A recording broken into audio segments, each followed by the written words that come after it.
Welcome to the Smoke Pit. That was a very expensive bottle. It sounded like you opened. Yeah, I'm not sure what it is. What is that? It's fucking whiskey I got from the Cavalier Hotel. Has a distillery in it here in Virginia Beach. Oh yeah. Yeah, and give him a little shout out. Let me see the bottle so I can remember it. All right, hold on. Let me finish pouring this whiskey. Exactly. Yeah. Well, he claims he doesn't drink a lot, but then he finds the best bottles of the stuff I own. So I am a man of expensive taste. That's right. Yep. As where I am Chipotle taste, you and our on again, off again hosts, AJ, are Taco Bell taste. First off, Taco Bell's gotten everybody through everything, so I don't want to hear yeah, bad and so does the drunk girl, the bar fly at 2 a.m. Right. That is who I'm talking about. That's Mrs. Taco Bell to you. Old reliable bean burrito. Welcome to the Smoke Pit. Hey everyone. We have another fun-filled, exciting episode with danger and intrigue. Yeah. Of the Smoke Pit podcast, available on all platforms, Instagram and YouTube and Facebook. All the things. Yep. Season 3, we're actually going to be returning to video because we're in the process of building a new studio. Yeah, the studio, I haven't been invited because I have a restraining order from Dan, but I hear the new studio is very, very nice, so I'm excited. Well, to be fair, it's not so much from me, but rather from the Planned Parenthood clinic. Ah, yes. That's up there. You're not allowed within 100 yards. But I'm like... Their best customer, I know. Which is insanity. They're like, no, we don't want to be too rich. Right, yeah, that's it. They have too much of my money, yeah. Yeah, exactly. So season 3, we're going to be returning back to video, so check that out. I think season 3 will be sometime in February. Yeah, February timeframe, end of February, possibly. Yeah, because Mike is actually going on a sabbatical. As I'm one to do. Sometimes you just got to clear your head, Yeah, sometimes, you just got to clear your head, clear your chamber, go forth and do great things. Amen. Yeah, so... we have a couple more episodes left for you for the season. I hope. I don't know. I think this is the last one. Maybe. Yeah. Maybe we'll have one more. Who sure. knows? Who knows? Yeah. Stay tuned or don't. We don't even know what we're doing. How do we expect for you to know what we're doing? I honestly don't even know where I am right now. So. Yeah, it's like I think it was the Russians who said the difficulty for preparing for war against America is that they don't even read their own doctrine or feel any obligation to follow it. Yeah, for sure. So it's really hard to plan. Uh-huh. And they also said something to the fact that war is chaos and the American military practices chaos on a daily basis. We're really good at it. Yeah, so I think that's what makes us, top tier. Yeah, for sure. As far as military powers go. Goddamn right. But we would like to say that there are a few countries that are, I would probably say, a close second. If they listen to the show, for sure. That's you. Whatever country you're in, that's you. We appreciate you all. Love you all. And if you want us to start shipping merchandise overseas, talk to our on again, off again hosts. Yeah. We really got to get him a job title. We do. Yeah. AJ, he is in charge of our website, and he hasn't set up shipping. I think for when we put the patches on, we for a very short period of time offered international shipping. Yeah, for a hot second. Yeah, and then I realized that it's international shipping and we're not set up for that, and so I turned it off. But by that point, we already had a few orders in, and one of them I was looking at it and it was like one Invictus Way, and I was like, wait a second, I know that, and so I Googled it, and it's the Wounded Warriors for the UK military. Yeah, so you have to do it. Yeah, so it was, some poor fucking British Lance Corporal who gotten his leg blown off in Afghanistan. Yeah, he's just like, man, you know what really lift my spirits? A patch. And you're like, nope. Nope. So I went to the post office and spent like $1 million on shipping. Yeah. Took a huge loss. But morally, you took a big win. So I probably didn't lose as much as he did. Yeah, for sure. If he lost a leg. Yeah. Or his dick. We won't even know who it is. So, no. Yeah. I could go back and look, but that would require effort. Yeah, of which I have none. But I did send it. So cheerio. There you go. Yeah, so we're going to open that up shortly, and now it's time for what you have all been waiting for. What's that, Daniel? Story time with Mike. Dun dun dun. Mike, what's on your mind? What's on my mind? I don't have a story for you. Why do you do this to me? Oh, I expect you to participate in our conversations? Yeah. Okay. Yeah, what's your problem? That's not my job here. That's right. As co-host, I am just to sit here and say, yes, agreed, 1,000%. Uh-huh. Yep. Facts. Okay. So I would like to ask you a question. Sure. Do you have any stories about sometimes that one of your junior sailors has like stood up for you, like in the regard to like sometimes if like if say like staff sergeant is like, hey, do this, and then people aren't moving fast enough, like the sergeant or the corporal or the lance corporal will be like, well, staff sergeant said fucking move, so move, Oh, Maybe that's more common in the Marine Corps. That's a very Marine Corps thing, yeah. Because Navy, you gotta understand, like, there's obviously rank and structure and everything, but it's not really adhered to like it is in the Marines. Yeah. So there was an article that said, like, when a lance corporal tells a private to do something, the private can't get it done fast enough. But if, like, an E3 in the Navy told an E2 to do something, they'd be like, why? Like, it's just totally different cultures. Yeah, that makes sense. Yeah. I remember one time our corpsman was shit talking my team leader. Oh. And we were at Mountown, and so I was a boot PFC, and I came running through the building. I dove through the window, and Goldberg speared him. Good. And took him to the ground. I took his back, put him in a rear naked choke, and then as he was busy trying to defend that, I sunk my hooks in and proceeded to use the heel of my right foot to stomp his testicles. Good. As I was choking him. Yes. Because how dare he, another E3, insult my E3 team leader? 1,000%. Yeah. And I would just like to say, for your initial attack, for the takedown, you said Goldberg spear. Yeah. Now, was it a Goldberg spear? Was it an edge spear? Or was it like a rhino gore? No, it was definitely the Goldberg spear. You think so? Okay. Yeah, like my tongue was out. Nice. You picked him up and jackhammered him? Well, I jackhammered his balls with my feet. So, and some might say that was a little severe. Sure. However, he understood. Yeah. He was just like, I shouldn't have been shit-talking your team leader with one of his boots standing around. That's right. It's like tourniqueting your neck. Like, you can only do it once. I might have told this before. I'm sure I've told the story dozens of times. We were doing a push, and, excuse me, a burp. Yeah, you did. Wow. We ate so many spicy nuggets earlier. we did ate a lot, yeah. And that's foreshadowing for the latter half of the episode, so stay tuned. Stay tuned, you fucks. You fucks. We were on an op, and this dude, Devening, he gets shot right in the ass cheek, like T-minus 20 minutes into the fucking push. Like, we were in our staging zone, boom, we hit the city. We're like 2 houses into it, and Devening gets popped right in the ass. Oof. And the dude who was considered to be the moron of the platoon right. Comes running up, and he's got a tourniquet. And Devening was just like, hey, asshole, get away. What are you going to do? Fucking tourniquet my ass cheek? He's like, yes, I will. Yeah, so like good initiative, bad judgment. Bad execution, yeah, for sure. Yeah, so I was in Mountown. What the fuck is going on in Mountown? Oh, I mean, Iraq was mainly urban combat, that's so fair. we spent a lot of time in Mountown. No, I get that, yeah. Yeah, we became subject matter experts. There you go. The theory is that if you've done something for 10,000 hours, you can call yourself an expert. Right. I think that's bullshit because I see fucking taxi drivers in New York City or people who are driving around here that have spent 40,000 hours driving, and they're still shitty drivers. So I think that's just a fucking team guy thing to say on a fucking TED Talk stage. Yeah. At some sort of conference, so that way people will pay you money because you sound cool. That's very true. Yeah, it doesn't take 10,000 hours to become an expert, because I became an expert in banging y'all's mom. Damn. In 5 seconds. Oh my god. Womp, womp, womp. The shade, what is going on? Wow. So there we are in Mountown. Before I was rudely interrupted. Mounting your mom. And I don't mean that. Y'all's moms are nice lady. I'm sure some of them suck.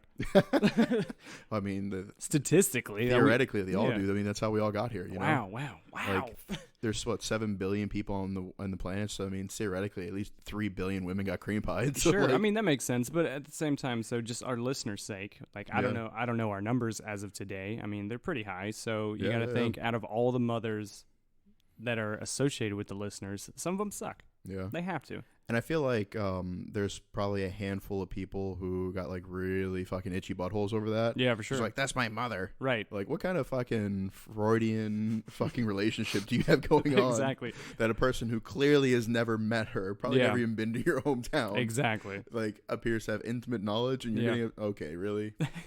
It's like, all right, there's a few mama boys out there. I get it. So I'd like to issue this formal apology on behalf of Mike. Yeah, no, I'm glad he did it for me, because the only one I need to apologize to is your mama. Why are we going on a tangent about moms? I don't know.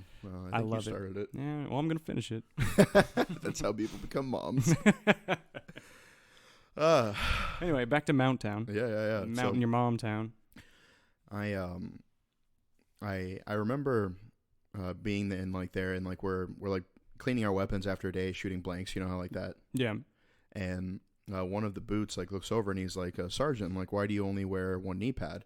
And I'm like, well, you know, when you take a knee, you generally take a knee on your dominant side. Mm-hmm. Like if you're right-handed, you usually take a knee on your right side, and like that's how they train you to shoot and stuff. Right. And so if I got to take a knee in a hurry, or you know, if we're out on security patrol, or like if like the ground's really hot, you know, like, and it's good to have that protection, because very rarely are you on like both knees or your left knee, you know. Right. Like sometimes you might switch it up if you've been there too long, but that's really all I need is the one, if anybody ever has that question.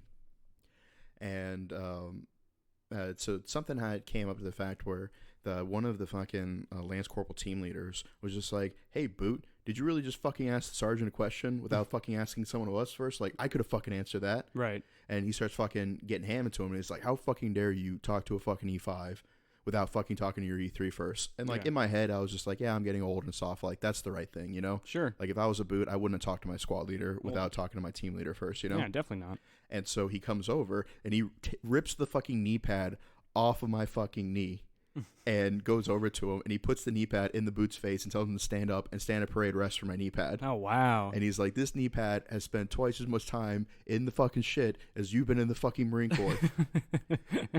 And so he has it in his face, and he's making him say, I knee pad. And I'm sitting there, and I'm trying not to fucking smile, you know, because like I'm not going to step on my guy's dick, you know, like he's trying to instill, you especially know. when he's rolling like this. Yeah. And he was just like, hey, Sergeant, you said that the fucking rooftops and shit were really hot, right? And I was like, yeah. And he's like, is this tar on there? I'm like, yeah. And he's like, you see this fucking Boot? The tar was so goddamn hot on these fucking rooftops that it melted and stuck to this fucking knee pad. And so he's just fucking going off on him, like making him stand up for the knee pad. And I'm just like, this motherfucker, like, devil dogs, man. Yeah. The worst / best. They'll put a fucking on you if you let them. I think we should make another t-shirt with the, like, the shadow of a Lance Corporal standing parade rest for a knee pad. Just saying, I knee pad. I knee pad. I knee pad. And then and I don't want to exaggerate, as the only one on the show who doesn't. I don't even talk. And that's your own fault. Yeah. I'm like, hey, Mike, tell a story. And you're like, Nah, no, thanks. I do believe he was like, oh, good, knee pad. Well, it's not like it has a rank or anything. I know that's Sergeant knee pad. Right, exactly. And I was just like, okay, like, at this point, I was like, all right, hey, gents, bring it in. You know, like, exactly. I'm going to password or do something. Like, bring it in on my knee pad. I got to corral the fucking Boots in. Yeah. Yeah, so your turn. Okay. I don't have a story, but... Or anything pressing that you want to talk about? No, not really, man. I just... trying to think. No, I don't have any stories this week.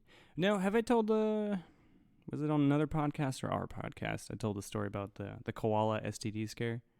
No, I most certainly have not heard about the koala STD scare. I feel like I've told that story. Well, I mean, I'm here for it again. Yeah, for sure. Yeah, because I mean, I recently spent some time with koalas.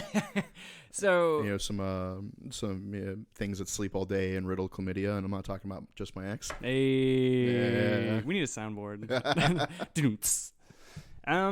Yeah, okay. Well, here this goes. Everybody, buckle up for another Mike sex story. Oh my God.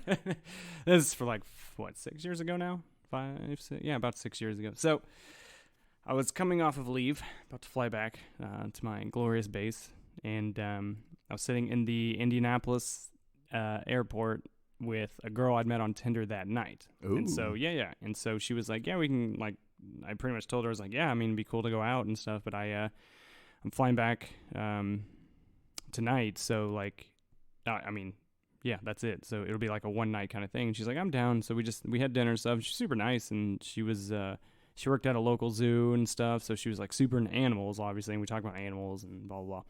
And so we were sitting in the cell phone parking lot of the airport, and I'm like a few hours early for my flight, and so I'm just kind of like, okay. So we're sitting there, and she kept talking about like the new koala exhibit at the zoo and how cute koalas are and how great they are and stuff. And I was like, yeah, I mean, yeah, they're adorable. And then, so one thing led to another. We start having relations, and oh my, and oh my, yeah, put the kids to bed. And so we go in her backseat. She had like a big like SUV or whatever, and so we go into her backseat, and I'm kind of like, oh, it's kind of fun fooling around before I get back from leave and stuff. And yeah. and so she doesn't want to have sex, which makes sense, you know. She doesn't know me, and so she gives me what we'd like to call an old fashioned, just a big old hand job, which I've said for years. Like, I'm not a fan of blowjobs. I'm really not. I'm a huge fan of hand jobs. You know what I mean? That. Like, to me, there's no real guilt, and it's just like, well, to each his own, you know? Yeah, 100%. So yeah. And you could watch their pitiful attempts to satisfy you as the only hand who truly knows your body is your own. That's true, yeah. And mine. That's true. Well, yours is, yeah. It's otherworldly. It's because I got these big fucking meat hooks. That's true, yeah. You know, we actually have one of our YouTube videos on in the background right now.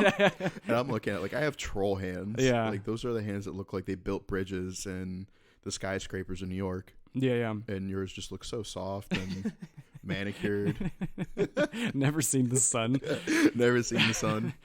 Anyway, so someone back there getting like a nice little like fucking high school dry rub down, you know? Mm-hmm. And so eventually it ends, as all things do. And I have more questions before you move on. Okay, what's up? All right, so was she hot? Yeah, she was super hot. Yeah. Okay. Now, was her car clean? No, it was messy. Okay, because I feel like that's a huge indication of whether or not you should use protection with somebody. That's true. Yeah. Yeah, like if they have like a super messy car, then you don't need a condom. Right. You don't need a condom. No, you don't. So if it's a pristine car, you should use a condom. No, you don't need a condom either. Wow, so wise. You know, like as long as you check one of those boxes on the metric, then you can be like, well, I use the Complacency system. Yeah. What if she doesn't own a car? You obviously don't need a condom. What is she going to do? Track you down and take the bus to your house? Like, shit. The bus stop's running at 9:45. I checked. I love it. So that sexual escapade finishes, and so do I, and so it's cleanup time, right? Yeah. Everybody get your brooms. It's cleanup time. And so she hands me a towel that was in her backseat. I'm kind of like, word, whatever. And so I'm like using the towel to clean up the crime scene, and I noticed there was like some like fur on my hand, and I was like, what? I was like, is this a dirty towel? And she's like, no, I don't think so. She's like, no, you know what? Actually, I think that towel was used to swaddle one of the koalas. And I was like, oh my God. I was like, bro, like, you know what those things do, right? Yeah. They have chlamydia. That's it. That's all they do is have it. It is an epidemic. An absolute epidemic. When I say, like, I was like, just flushed and like so concerned in that moment. Yeah. Like, out of everything in my entire life, I'm gonna get chlamydia from a hand job? Are you kidding me? No, it wasn't even from the hand job. Yeah, right. It was from the cleanup of a hand job. Like, what Dark Lord what Dark Lord thinks that's funny? Like, who did I piss off for that to happen? Yeah. So, all the crack whores you've raw dogged behind an alley in Hawaii. Sure. This is how we're gonna get them. This is how it ends. And so I am just like super concerned. And she's like, why? She's like, you're being super weird. I'm like, first off, not only did you hand me a fucking koala towel to clean off with, but now I have post-nut clarity. So I'm thinking better than ever thought my entire life. So not only do I know I have chlamydia, I can feel it. You know what I mean? Like, I know it. It's just, I can feel it. I can see. It's like I'm being shot at. I can smell. Like, it's a whole thing. So I'm just like mortified. She realizes, and she's like trying to calm me down. She's like, no, it's not like that. You can't get it that way. I was like, yes, you can. You absolutely can. Yeah, and she's like, what do you work at a zoo, you dumb bitch? Yeah, exactly. Yeah. Aren't you like the zoo lady? And so I just like, I juiced out. She didn't seem to feel any type of way about it. She's like, this guy's fucking weird. So I get in my plane. And she didn't even fuck you. Like, how much does she really like you? Yeah. She gave me a hand job. It's pretty dope. I mean, is it really though? Yeah. Hand jobs are dope. Like, in between, like, she fucked you, she blew you, and she fucking wanked you off. Right. Like I'm not saying that she didn't have any sort of, admiration for you, right? But maybe like a 3 out of 10. No, obviously she just supports the troops. Like, yeah. I mean, if you next time you see a troop, give them a hand job. You know what I mean? Like, for sure. I mean, obviously ask permission first, but they're gonna say yes. Yeah, I mean, yeah, that's fair. Yeah, it's like a rhetorical question, but yeah, no. So I flew back. I went to BAS immediately, and I was like, bro, I got this koala hand job, and I'm like, I'm all kinds of concerned. They're like, why are you so weird? That's the name of this episode, Koala Hand Job.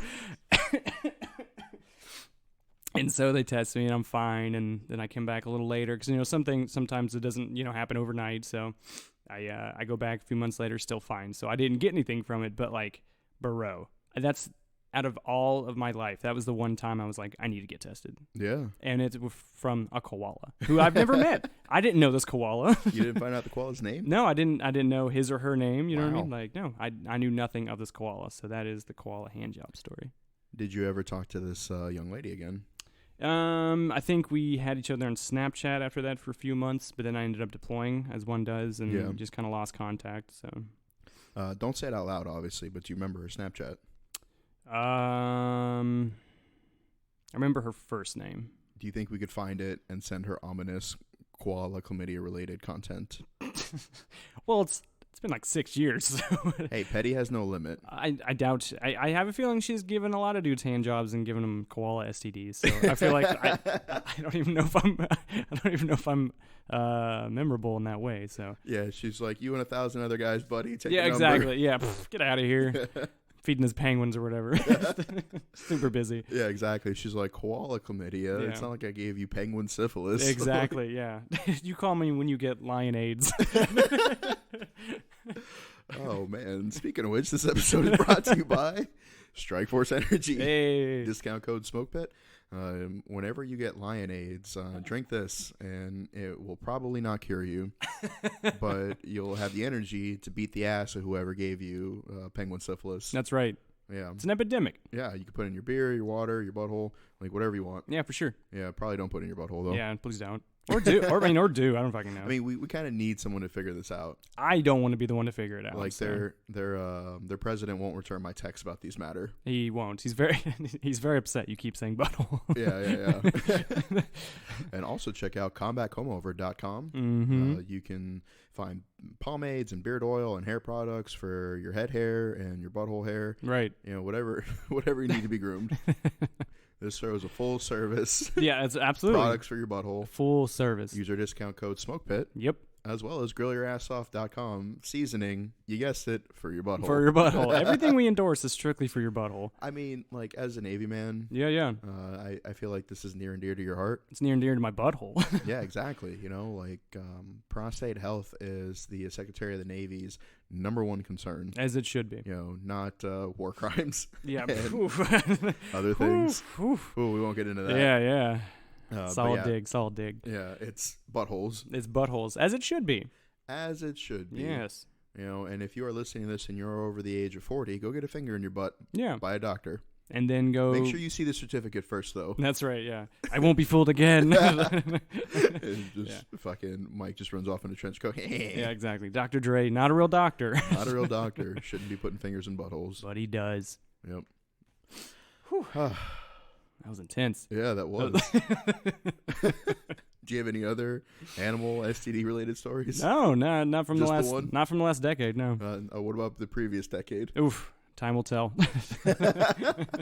As my memory slowly comes back from all the years of drinking, I'll be like, oh yeah, that's right.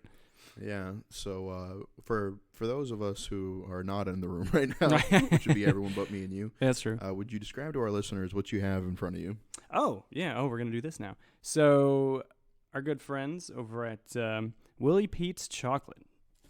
Check them out. Veteran-owned company.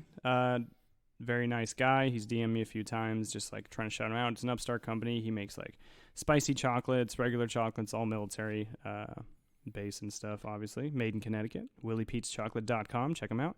Which is an interesting concept because you figure chocolate would be like, you know, like milk chocolate, and it's Right. just like creamy and goodness and like, you know, relaxing and sweet and stuff. And then, you know, you get betrayed by the pepper. Yeah, for sure. Just like, you know, you're getting a hand job from a girl before you start leave. Yeah. And you get betrayed with koala chlamydia. Yeah, for sure. You can't trust these koalas nowadays. No, you really can't. They're worse. It'd be your own. It'd be your own.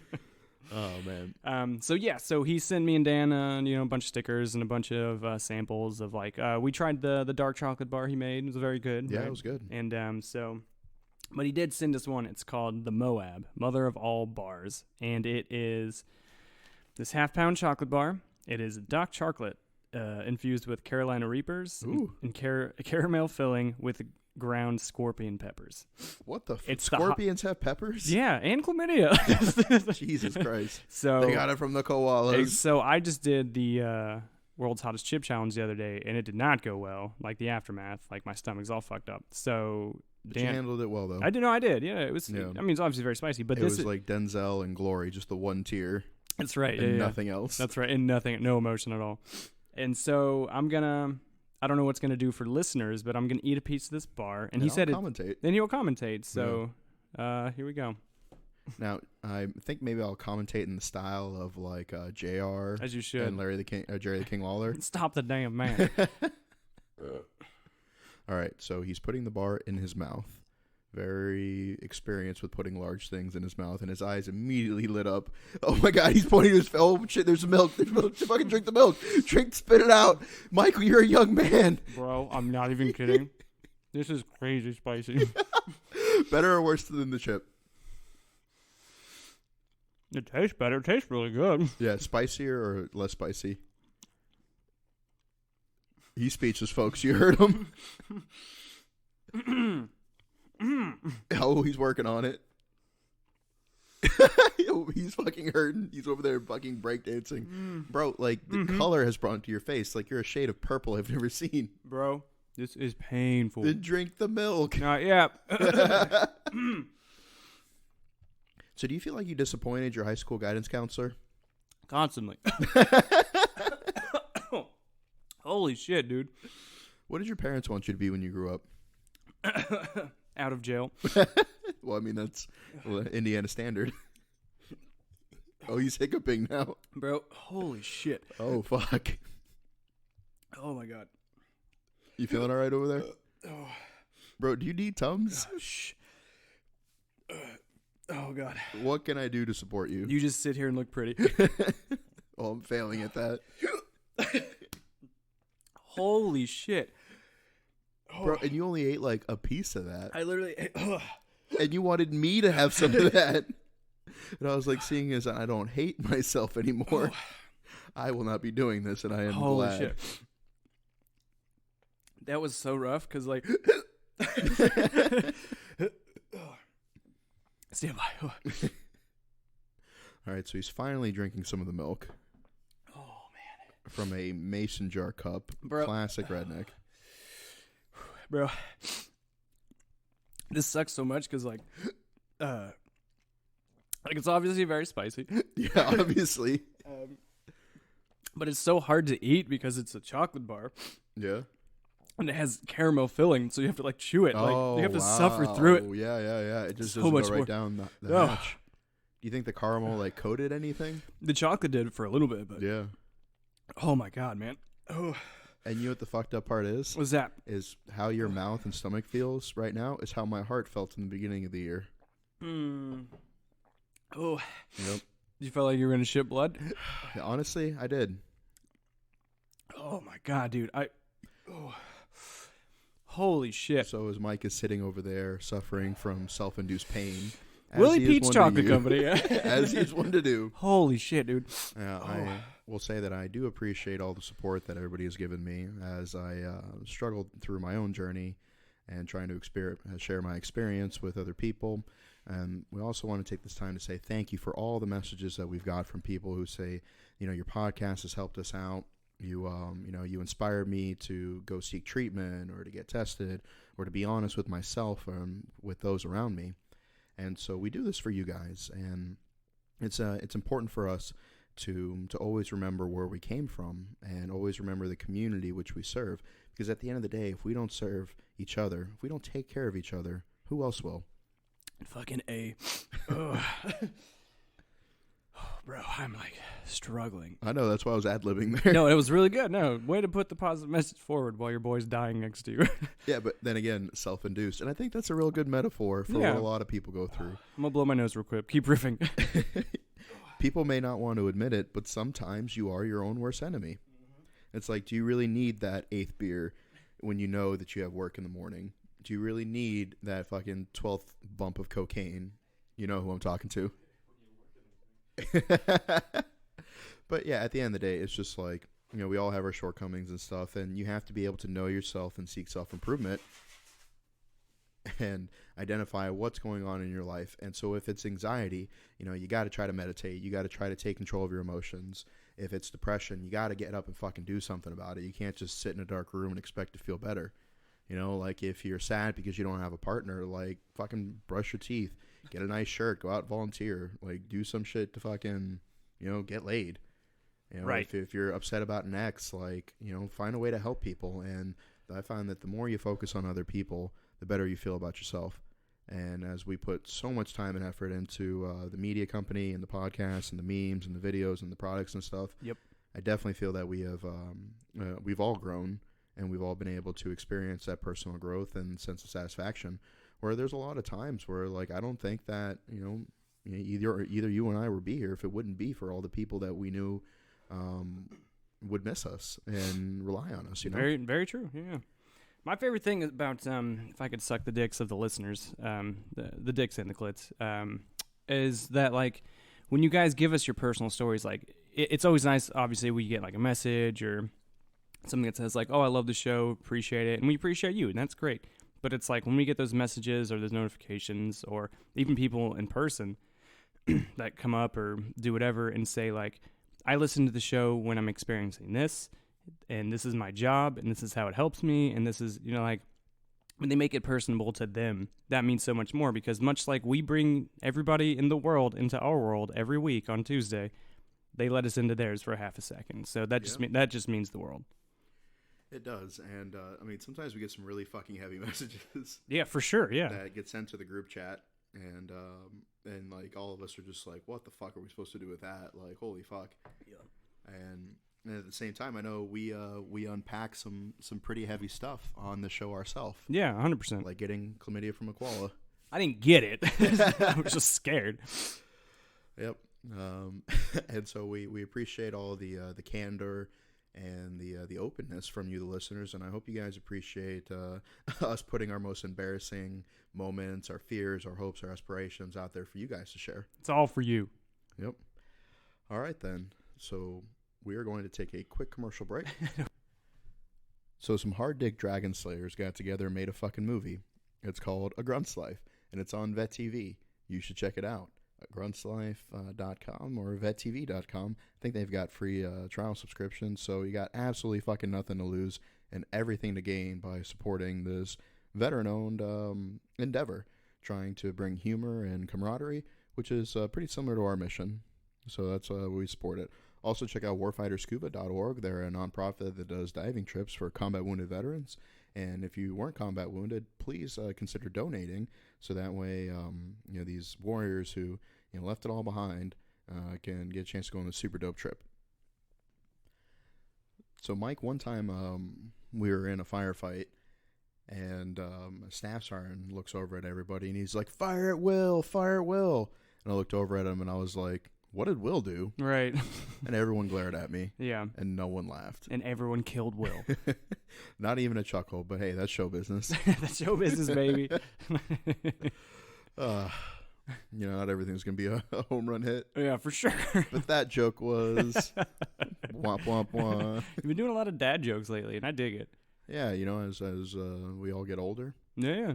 We got to keep in touch with our younger audience. That's right. With their stress cards and their TikToks. Oh, you kids and your fucking TikToks. No, if you want Mike to start a TikTok channel. No, fuck no. If you want him to be TikToking while he's Millie rocking.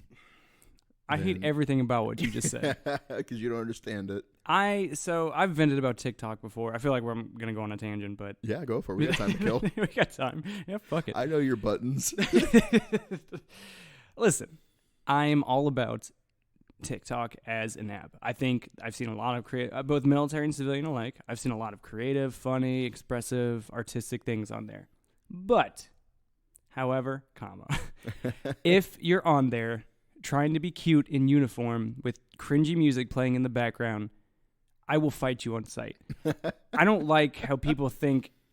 I mean, it's the same on Instagram, I guess, but like, I do occasional thirst trap photos and stuff, mainly for the brand, not for my own self-esteem. But I put, I get kind of putting yourself out there and being a little more vulnerable and sexual, if you will, for the masses. But if you're looking into a camera and you're like licking your lips and rubbing your hands, and you have a fucking uniform on, just trying to show how cute you look in your fucking uniform with no devices and patches because you've been in the military since breakfast, then I will fight you. I can't stand people getting the uniform like and using it to try and get laid. It will get you laid, 1,000%. You don't need to push it. Like, everybody knows what people look like in uniform. Yeah. Everybody looks great. But like, it's not only is it cringy, but it's just fucking, it's demoralizing. Because I know that one day I'm going to be in some bumfuck country and my knees just don't work anymore. Yeah. I'm just be laying in a ditch and like my rifle's jammed and I'm just like, why am I even here anymore? And I look over and there's, you know, fucking private piece of shit in his phone just doing selfies and like licking his lips like, I'm gonna firefight girl for you. I would lose my life for your love or what the fuck ever. I don't know. It's a very self-absorbed culture, and there's entitlement that comes with that. It's like, if you want to be sexy, I'm all about it. But like, if that's your whole thing, then we're gonna fight. So if you see me in the streets, first off, call me by my name, Mike fucking Cincy. And second, goddamn right. And second off, we're gonna throw hands for sure. Yeah, because it'll be like that one TikTok with the dude who had his like grandpa on life support. Like, you'll be hitting a ditch, and like the fucking Boot Corman was like, "Don't you give up, nah, nah, nah. Don't you give up, nah, nah, exactly. Nah. Let me love you like Morphe, goddamn it." It's already the hardest working liver in the galaxy, 40. They shot it. Yeah, so, yeah. My good buddies over at TikTok Boots, if you know these people personally, just let me know where they're at. I'm going to fight them. And for the rest of you, I think we should do something where we all get together and have a beer. Okay. We we have the Burbas events, and we've done some Smoke Pit events here in Virginia Beach and Norfolk. Mm-hmm. But I think that like maybe next year with season 3, we should try to find some central location and just like do like a huge fucking big shindig, like a live episode or just like a party, and then like you get really drunk. Yeah, for sure. I mean, no matter what you're saying at the end of this, I'm gonna be drunk. So yeah, we're going to Chuck E. Cheese to pick up my nephew. Yeah. I'm getting drunk. Yeah. Well, are we Ubering? Because I'm wasted. Man, how does it feel to be the drunk uncle and you're not even an uncle yet? I am an uncle. Oh, you are? Yeah, I am an uncle. Yeah. Tell us about this. What? My nieces and nephews? Yeah. Oh, yeah. Multiple? Yeah, my sister has multiple kids, yeah. Yeah? Yeah. Right on. Yeah, and I'm a dope uncle, so. Yeah? Yeah, fuck like you yeah. Give them super cool gifts? Oh, yeah, I spoil the fuck. Like, me and my brother both dropped, I don't want to do a monetary amount, but a lot of monies to send our oldest niece to space camp, like the NASA. What? Bro, lots of monies, and she said she had a great time, and that's just the best feeling in the world. Yeah, that really is. Yeah. Man, I wish I had a super dope uncle. Yeah, well... I had to eat bologna for like the next 3 weeks, but it was worth it. Well, I mean, how is that much different than what you usually eat? It's not. I just like to brag about how much bologna I eat. Single-handedly keeping the Jews employed. That's right. Somebody make bologna, right? I'm sure. I doubt it. But and I'm lucky in the fact where I'm such a mutt that I got like a little bit of everything in me. Well, that's not fair because, yeah. I mean, I have some stuff in me too, but... Well, that's mostly koala chlamydia, but... it's not in me.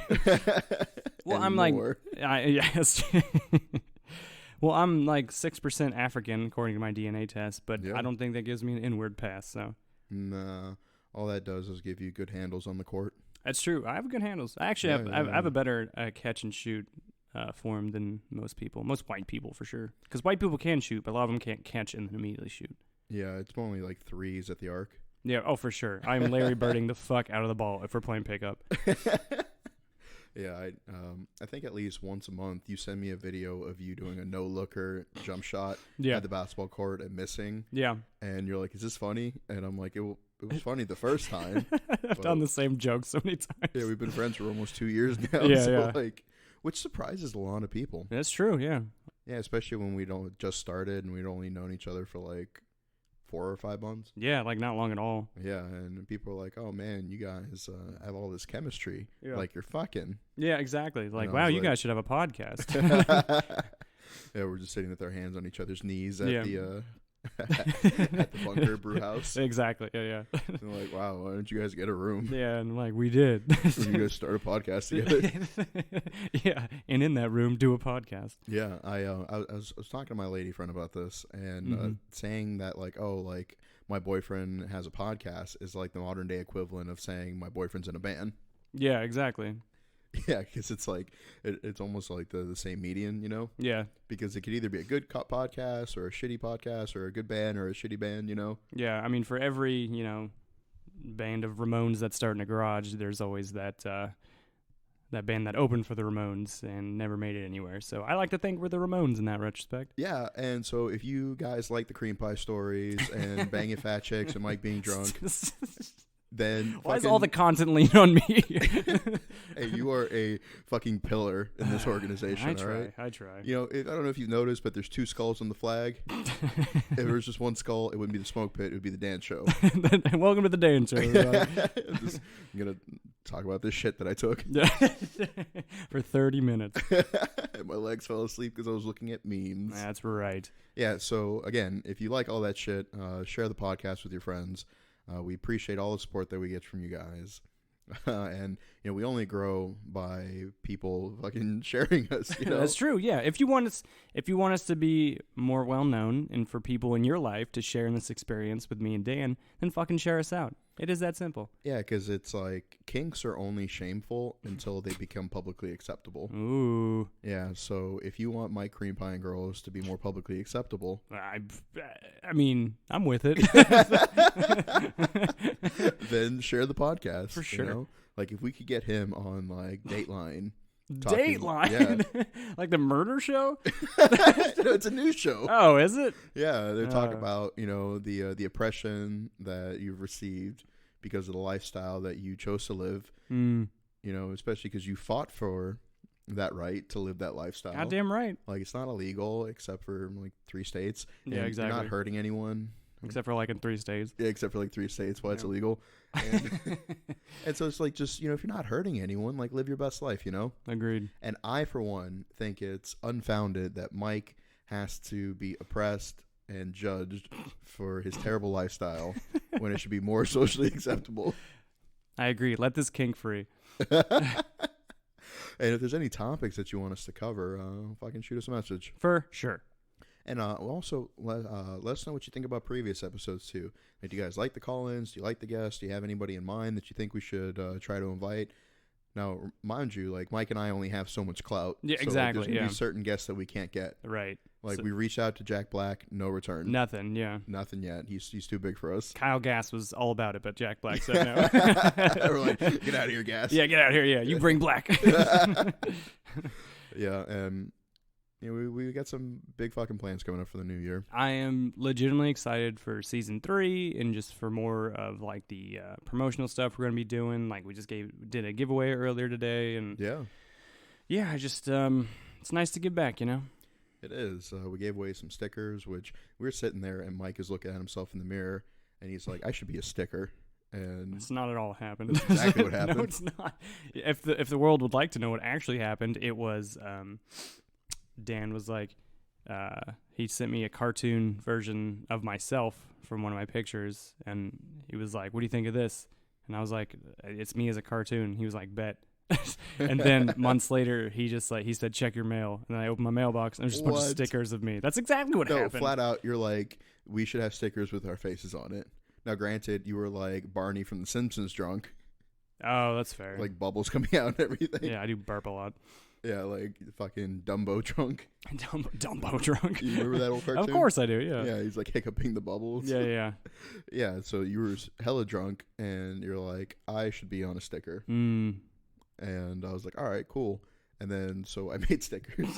Because I tend to be the kind of individual that you have to push, that you have to hold back, not push forward. Ooh, I like that. And... and so I made stickers with our faces on it, and Mike posted it and immediately got a lot of interest. It drew a shocking amount of interest. Yeah, which was shitty because I only made like 10. Yeah, this is supposed to be like a special. They might be in the store like soon, permanently. And I got like one person interested, and that was my girlfriend. So You know, she's an absolute angel. She's the best. Yeah, she's very supportive. She is. Yeah. You know, you got to get you a girl that's supportive. Yeah, know? Of course. I mean, that's just it's for anybody in life. Yeah, exactly. Whether you're a guy or a girl. Yeah. If you're a girl, you got to get you a guy who's supportive. You know. Yeah. If you're a girl with big old titties, you got to get a bra that's supportive and holler at my boy AJ. Fucking AJ. Fucking AJ. Yeah, fuck you. Old piece of shit. That's right. Yeah. He's like 97 years old. Yeah.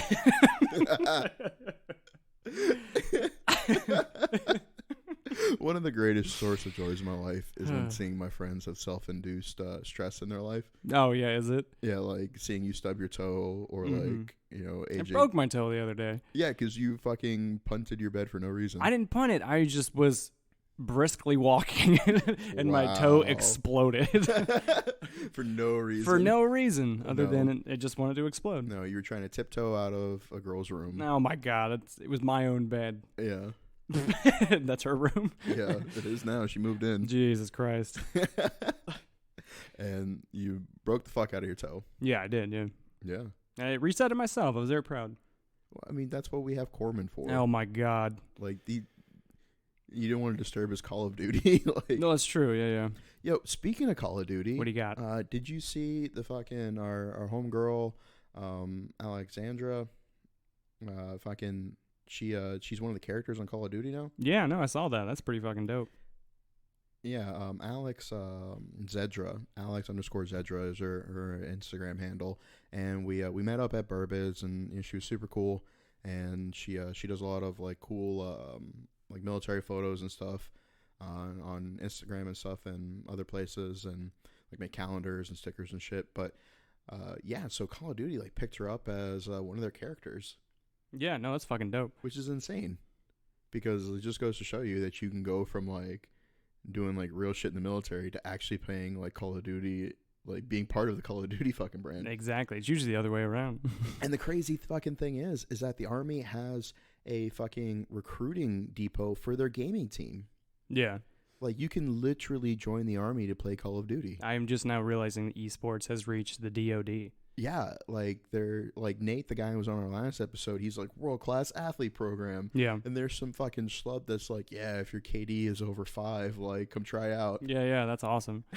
I'm with it. I'm all about esports. It's so funny because like growing up, like comic books and being like a recluse and playing video games was very like it was very uncool. And that's what I used to love doing. And, you know, I love cartoons and movies and stuff. And so now it's like Marvel's the biggest thing in the world. Yeah, and where like, was that energy when I had the Beasts from X-Men backpack? That's what I'm saying. Exactly. You That's know? what I'm saying. Yeah. Like Ghostbusters. Yeah, sure. It's a class. I'm going to rant about Ghostbusters.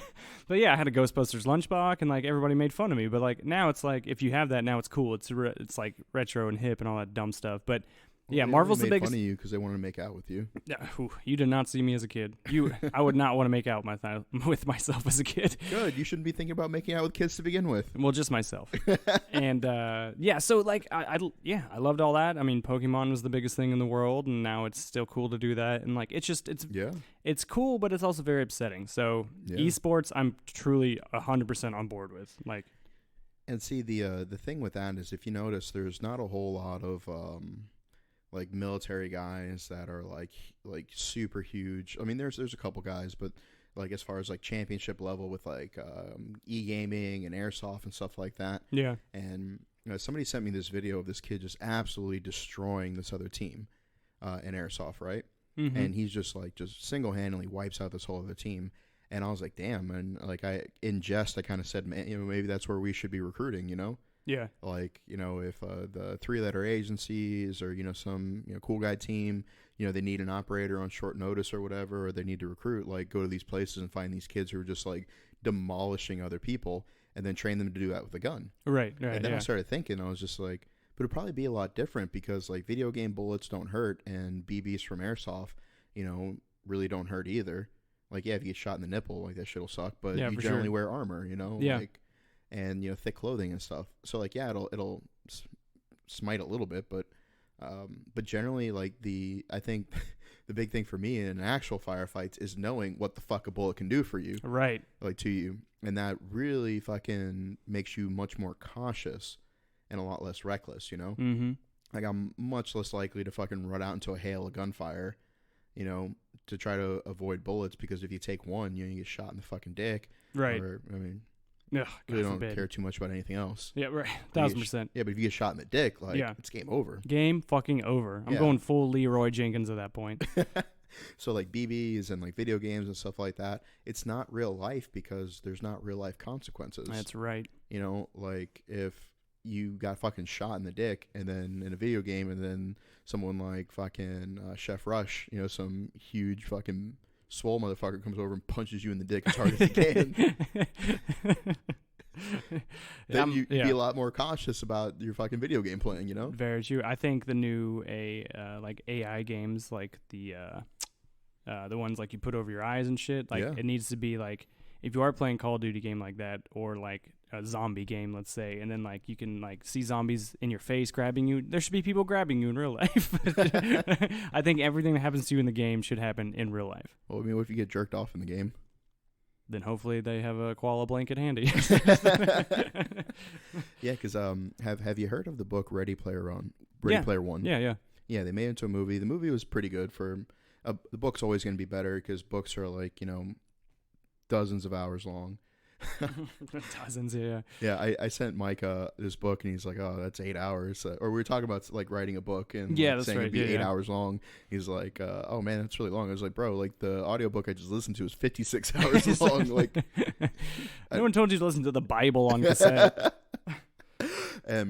Yeah, so I mean, it's a really good book, and it's all about virtual reality and like the moral implications of, you know, the people in power keeping power and what they do to, you know, suppress the people who don't have power. Yeah, really good book. If you like it, the audiobook's fantastic. Right. But yeah, they have the full suits where if you get injured in combat, like it has a physical reaction, and you can change it to either just like a buzz or like real pain. Yeah. You know, so like something like that. Yeah, for sure. I 100% feel like if you're playing MLB on virtual reality and the pitcher throws a fastball at your head to walk you, you should be hitting the head with a ball. Yeah. Or like if fucking you're playing Mortal Kombat. Right, exactly. And fucking Jax grabs you by both legs and splits you down the middle like a wishbone. Yeah. I think you should be split down the middle like a wishbone in real life. I agree. Pay for it. Get what you pay for. Yeah. Like it'd be less incentive to stay indoors all day playing video games. Yeah. And more incentive to go out and actually do the boogaloo. I'm with it. I love it. Yeah. Which, all jokes aside, when I was in Peru, the fucking boogaloo almost happened. Yeah. And then I was about to pop out to Chile, and then their fucking government was collapsing. And I was like, man, like, this is a lot less cool when I don't have my guns. Right, exactly, yeah. I don't like being part of the boogaloo unless I can contribute. Yeah, exactly. Like, there was riot police because there were riots, you know? And, right. You know, there were huge protests, and, you know, the president tried to fire Congress, and the Congress was like, no, you, and hit him with the Uno reverse card. And then he hit them with the Uno reverse card. Like, it was fucking chaos. Oh, my God. And so, like, I'm sitting there, like, in my fucking, my hostel room, and, like, I hear all this fucking shit going on outside. And then I just hear this bullhorn just, like, loud as fuck, and this dude's, like, screaming. And I'm like, oh, fuck, like, they're right outside. Like, this isn't, like, a couple blocks away anymore. Like, this building's about to be burnt down. Mm-hmm. And so, like, I get all my shit ready, and I'm like, if I gotta go, I gotta go, you know? Like, I have my shit ready to fucking throw on my back and run, you know? So the next morning, I go to the bar to get a beer.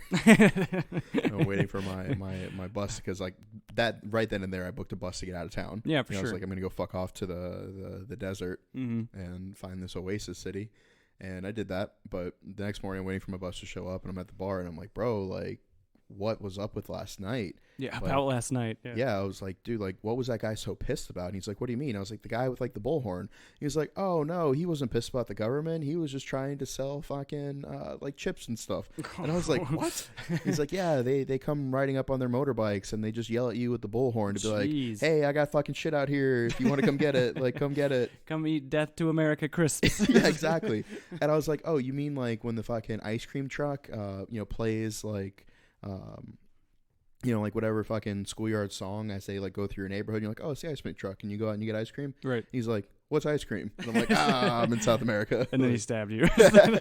Only twice. Yeah, that's fair. Which honestly is 3 times less than I was expecting. And that's that's decent numbers. Yeah. Yeah. So I had plenty of Quick Clot.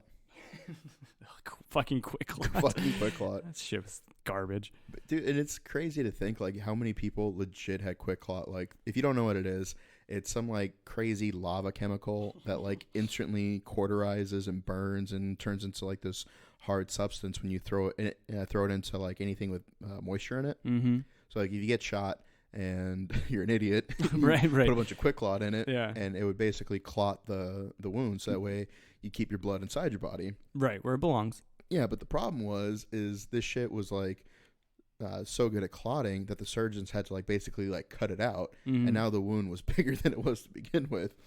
I mean, granted, it was a stopgap to get you to the next echelon of care, Right. but you know it ended up doing more harm than good Yeah. in a lot of cases, because like if it was like a serious like hemorrhage, then like okay, you know, like if this dude's gonna bleed the fuck out, Yeah. then so be it. But like dudes were taking like small shrapnel wounds and they're like quick clot Yeah, exactly. instead of like, you know, putting gauze in it. Yeah. Fucking quick clot, ruining everything. Yeah, but I mean, I get that. There's so many fucking sea stories and shit that our senior guys told us that we thought were like fucking law, you know? Of course, yeah. And it's like, yeah, how much of that shit ended up getting like disproven? Yeah. You know, like, do you remember when people used to put condoms on their barrels? No. I've never heard that, no. No. Okay, so like in the earlier phases of the war, people would get unlubricated condoms, Okay. which I wouldn't. One, I don't even know where to buy condoms to begin with. Right. Now, what is a condom? And two, where to find unlubricated one? Because what's the Right. fucking point, you know? Like, Yeah. and and so they would put them over their barrels to keep the dust out or whatever. Problem is Right. that, you know, I don't know how many condoms y'all have used in your lifetime, but you think of that compared to like an M16 barrel, Yeah. that shit would just fall off all the time. Right. And even so, like, you look like a fucking asshole. Yeah. Why the fuck? Yeah. Why is the muzzle of your weapon ribbed for her pleasure? Yeah, and then so like people would like kind of like try to pull it over their front sight post and then like the little bayonet stub. But then that also begs the question, like, how the fuck are you supposed to acquire, you know, proper sight picture and sight alignment Right. when you have a condom over your front sight post? Staff sergeant, I'm playing it safe. And for those Uber boots out there, yes, we actually used iron sights. Yeah. When we first invaded, I actually had iron sights on my rifle, my first and my second deployment. Because I had a machine gun the first one, iron sights, and then my RCO, which was called an ACOG back then, broke. And you can tell it's broke because when you look through it, it's filled with gas. Yep. Apparently that shit's radioactive. So you have to put it in a baggie and send it back to the manufacturer. And so they're like, well, use your iron sights. Yeah. And so there I am fucking, and every fucking firefight we got into for the rest of the deployment, like using iron sights like a boot. Like, one click to the right. and hold. And hold. Yeah. No, actually, a lot of the firefights we got into were at nighttime, so I was just able to use like my my PEC laser. Yeah. Well, Yeah. I mean, you can't understate like the value of a good peck, honestly. Yeah. Yeah, those things are. Is that why you do so many push-ups? Yeah. But I it's hate you. God, so many dad jokes. That's it. No, that's all I got. Okay, that's all you got? Yeah. Yeah, so it's the infrared laser that goes on your rifle, and you could see where it points with your night vision. But then again, so can everybody else who has night vision. Right, exactly. And so, you know, you'd see these fucking undisciplined units, various MOSs and branches on patrol with like their PECs on or their IR flashlights on. And I'm like, look, man, like these guys can go on fucking Amazon and buy a fucking pair of NVGs. Right. Or like in the earlier, you know, points of the war when us and our allies, you know, were in a little bit more kinetic warfare, like people lost their optics, you know? Yeah, for sure. Like there's been plenty of times where, you know, we've crushed a hide or something and go in there and you see like they have like an M14 that they took from like a recon team or something. You know? Yeah. Like unfortunately it happens. Yeah, like that scene in Generation Kill where they had to push forward and just leave all that gear behind. Yeah. Like that shit actually happens. It does. And, you know, especially like not all people are poor like the Marine Corps, so they leave shit behind. That's right. So like the enemy has optics. Yeah. And so like, and to maintain the element of surprise, like we're going to turn our fucking infrared off. Yeah. Maybe not put infrared chem lights all over us, you know, like actually try to use some fucking noise and light discipline. Yeah, exactly. Because you never know what the enemy has. And, you know, just to be complacent in the fact that you think that you're always going to be superior in every aspect, like that's a good way to get your troops killed. Very, very true. Do you have any Yeah, any other pointers as far as like things that you see that are complacency that that people may not think about? I think you talking about like specifically like combat areas. Yeah, or just like in garrison or whatever the case is. I mean, we all know the term complacency kills, and that's very true. I think as somebody who's still active duty and does a fair amount of traveling, I think a lot of the complacency comes from like there's just not a lot going on as far as like overseas and stuff. Yeah. And so a lot of people are just like, okay, like let me get this deployment in so I can get this award or this ribbon and like go on with my life. You know what I mean? Like I remember when I first came in, like for my first deployment, like obviously everybody was deploying constantly and it was 2 war zones. Like it wasn't like there was no ifs, ands, or buts. Every branch like had a hand in it. You know what I mean? Like everybody's going to war. And I think now that that's not the case, everyone's kind of like, ugh, let me just get this trip out of the way. You know what I mean? But like, and I think that's lost on a lot of young soldiers and Marines, especially because they have these staff NCOs who've actually been in combat situations, and now they're like, okay, be ready for this, this, and this, and then it just keeps not happening, and so they're like bored with it. You know what I mean? It's almost like a world that doesn't exist to them. Like there was wars, I promise there were. You know what I mean? Like a lot of these young troops are unfortunately joined because they wanna experience stuff like that, and then just never do, and so they're kind of like, oh, they just gaff it off. So always, for me, it's like always stay salty, always stay frosty, always be ready for it to happen. That's really good points. Yeah. I would like to say that if anybody thinks that it can't happen to them, just look at the most recent deaths that we've had, whether it be through enemy action or training accident. Like shit happens, like we have people dying in combat and training all the time. And I think one of my big pet peeves is people who think that nothing bad will happen, so they don't pie corners on patrol, they don't move tactically, they don't wear their night vision when they're on post, they fall asleep.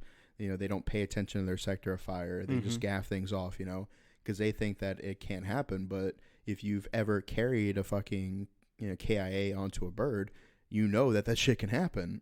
And it's infuriating to see people who don't take it seriously, because it's just like, bro, like I have way too much sex to have when I get home to let your complacency get me killed. Exactly. I had a gunny one time when I checked into 1-3. I'm not going to say his name. Super nice dude, super salty. He had like a visible twitch. He'd always like turn his head and like kind of click his eye and stuff. Yeah. And so, I mean, he was like riddled with PTSD. And he talked about, me and him were just in his office one day and we were just talking about nothing. But then he just like kind of went into the 1,000-yard stare and he's like, fucking what's his nuts fell asleep on post. He's like, and then he would just like kind of be quiet and he'd sit there with this big dip and he'd be like, yep, if it weren't for him, Mikey'd still have his legs. And like you could tell he's reliving everything because of that one moment. So like, shit like that affects people, so don't think it can't happen. Definitely. I think one of the hardest things for any warfighter to do is to leave his unit. Yes, very true. And whether it be because your contract's over or because you're changing duty stations, like there's a lot of emotions that go into it, right? Yeah. And for me, when I left 3rd Battalion 6th Marines, there was a lot of guilt because I was going off to be a combat instructor in Quantico, and so like I understood the nobility of that, right? Like, we got to train the future leaders and blah, blah, blah, blah. Right. But they were going on another deployment back to the same Ramadi Fallujah AO that we had just came from. Yeah. And I'd already, done 2 deployments to Iraq with them, and I left. And I remember like 2 weeks after they left for their deployment, a group chat comes up and it's like, hey man, like 3-6 just had their first KIA, and I was like, fuck. Yeah. Like you knew it was gonna happen. Of course. This was I think 2008. So we had done the 2007 Surge Sunni Awakening deployment, which that was a fucking that was a shit show. I mean, in a good way, Yeah. I mean, it wasn't as crazy as like 05, but it was. It definitely peaked down for a little bit, and then 07 came up and like punched him in the dick. Yeah. And then it's kind of tapered off a little bit, but you got that text message, and then like you see a couple bubbles pop up or go away or whatever, and like nobody wants to be the first person to say anything. Right. And then eventually someone I forgot. I think it was maybe Facebook or like a group chat on Facebook or something. Right. Maybe it might have been WhatsApp. I don't know. I'm fucking I don't old. fucking know. Yeah. Yeah. It's some fucking thing. And eventually somebody broke the silence and they're like, do you know what happened? And the guy was like, yeah, the kid fell asleep on post and he got shot in the back of the head. Fuck me. And it's like, fuck, man. Like, you hate to see a Marine die, and you really hate to see them die that way. Like, it was, I'm not going to say 100% preventable. Right. Because I wasn't there. I don't know the circumstance. And, you don't want to blame anyone because you weren't there. Right. But it's just like, who is this fucking team leader? Who is this squad leader, And it's bad enough that those guys got to, live with that for the rest of their life, even though it's not entirely their fault, Yeah. And I hate to say it this way, but it is the individual's fault.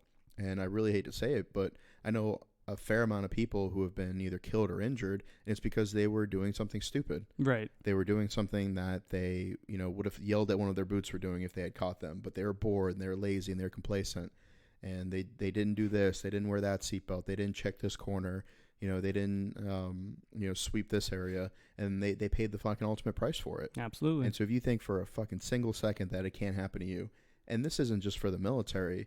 Like, I mean, this can extend to anything. Like, if you're, a girl in college or a guy in college, like, if you don't think your fucking drink can get roofied, like, there's a fucking tens of thousands of people out there who disagree with you. Nobody wakes up in the morning thinking, I'm going to step on an IED today, or I'm going to get roofied at a party today. Right. But unfortunately, there are fucking monsters out there, and this shit happens. Yeah, absolutely. So, like, you got to protect yourself, and you got to be the example for other people. Especially like in combat situations where, if somebody sees you always setting the example, like you're always pieing your corners, you're always fucking, doing your 5s and 25s, you're always, the one to make sure that all your gear squared away, you're always wearing your night vision on post. Other people are going to see that, and they're not going to want to be lesser in your eyes, Absolutely.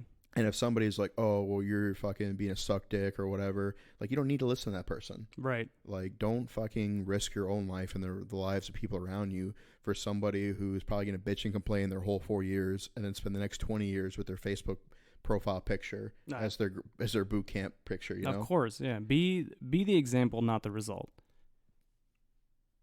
Best fucking way to end this episode. Fucking A. Bye. Bye.